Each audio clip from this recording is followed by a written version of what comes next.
page 146. So it says, let's explore the idea. Dividing models is one way to think about equivalent fractions. So for number 2, it says the model shows 1/4. How many equal parts make up the whole? So it's asking us how many total parts we're dealing with in the circle. There are 4 parts, right? So I'm going to go ahead and write 4 right here. So I've got 4 total parts in my circle. So it says use a ruler to draw 2 more lines to make 8 equal parts. Well, I don't have a ruler. I didn't tell you guys I had a ruler. So we're just going to kind of freehand it. So I'm just going to draw a line like this, and I'm going to draw a line like this. Now mine are definitely not perfect, but we're going to have to kind of use our imagination a little bit to imagine that those are actually 8 equal parts. All right, so it says compare the 4 equal parts to the 8 equal parts. How many times as many parts are there now? So I started off with only 1 equal part that was shaded, but whenever I draw it this way, how many parts do I have now that are shaded? 2, right? I've got 2 equal parts, and how many times as many parts is 2 than 1? 2. I've got 2 times more parts, and there are 2 parts shaded, because I have 2 times as many total parts too. So why are there 2 times as many parts shaded as there were in the 1/4 model? Because I have 2 times as many total parts. So I have 2 times as many total parts.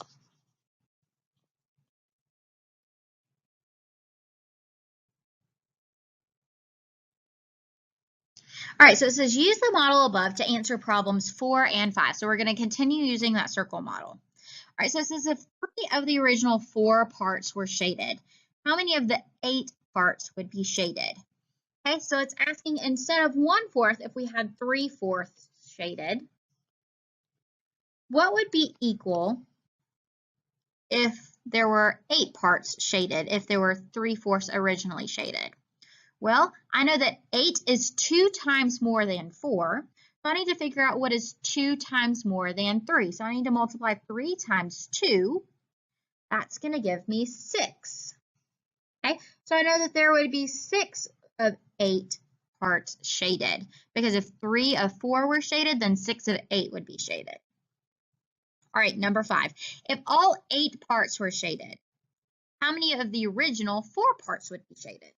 So if 8 of 8 were shaded, all of them, how many of 4 would be shaded? Well, if all of the 8 were shaded, all of the 4 would be shaded too. So there would be 4 parts shaded if there were 4 parts. All right, so it says now try these 2 problems.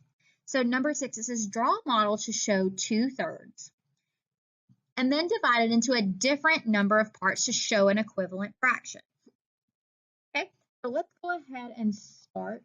We're going to draw a rectangle. You could choose a different shape, but I'm going to choose a rectangle. And I'm going to go ahead and split it into 3 parts. And I'm going to shade 2 of those 3 parts to show 2/3 being shaded. I'm going to give you guys a second, so pause the video. If you're going to choose a different shape, then go ahead and choose a different shape. But you need to make sure 2 of those 3 parts in your shape are shaded. And then go ahead and divide it into a different number of parts to show the equivalent fraction. So pause the video to do that, and then you can play once you're ready.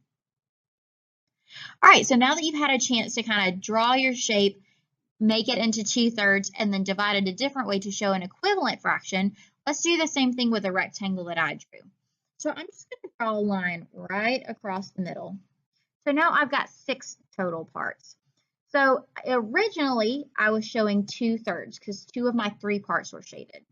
But now I have 6 total parts. And how many of those are shaded? I see 1, 2, 3, 4 shaded. So I've got 4/6 that's now shaded. So I know that 2/3 and 4/6 are equivalent fractions. All right, number 7, it says this model shows 30 hundredths. If the model had only 10 parts, how many would be shaded? So we're starting off with 30 hundredths. And we've got to figure out what the equivalent fraction would be if we only had 10 parts instead of 100.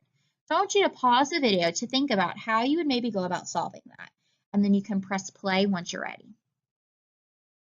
All right, so now that you've had a chance to do it on your own, let's do it together. So I've got to try to figure out how I got from 10 to 100. Well, I know that I can multiply 10 times 10 to give me 100, so I think that's what we're doing here.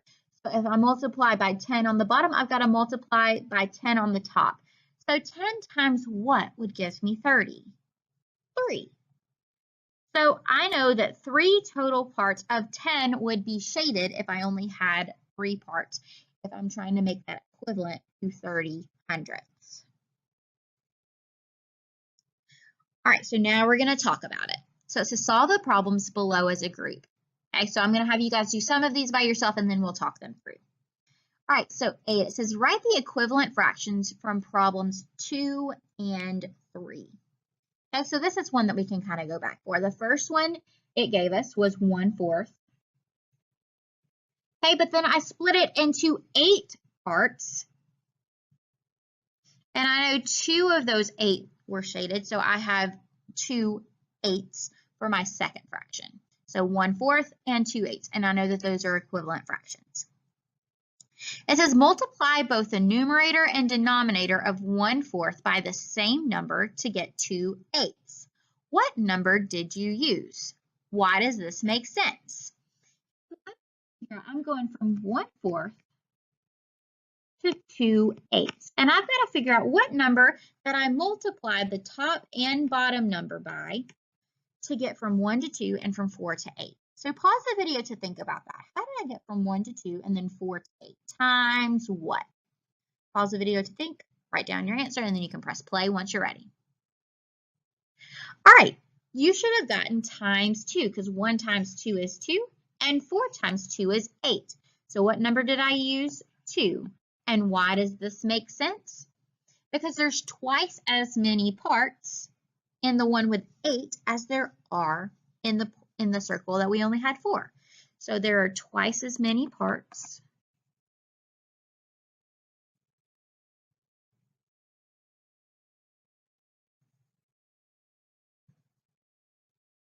in 2 8s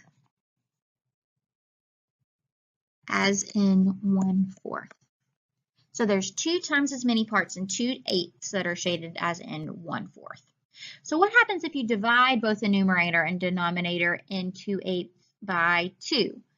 Okay, so instead of multiplying, I'm going to think of 2 8s and I'm going to divide the top number by 2 and the bottom number by 2. So I know 2 divided by 2 is going to give me 1, and I know 8 divided by 2 is going to give me 4. So I would get 1/4. Right, number 9. To find an equivalent fraction to 6 8s, Beth divided by 2 to get 4 in the denominator. What should Beth do to find the numerator? What are the equivalent fractions? Okay, so Beth started off with 6 8s. And she divided by 2 in the denominator to get 4.